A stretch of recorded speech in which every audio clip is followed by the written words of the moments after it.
তো কাঁঠাল খেতে গেলে এগুলোকে ছাড়িয়ে খেতে হয়, না হলেই আমি জানি অ্যাটলিস্ট যে ছোটোবেলা দিয়ে যেটা জেনে এসেছি, এর মাঝখানে একটা কাঁঠালের আঁটি থাকে, তার মধ্যে দেখতে পারো এই যে এর গায়ে অনেক কিছু রয়েছে জড়িয়ে, এটা ফেলে দিতে হয়।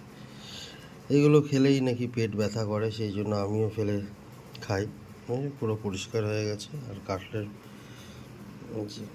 এগুলো ফেলে খেতে হয়।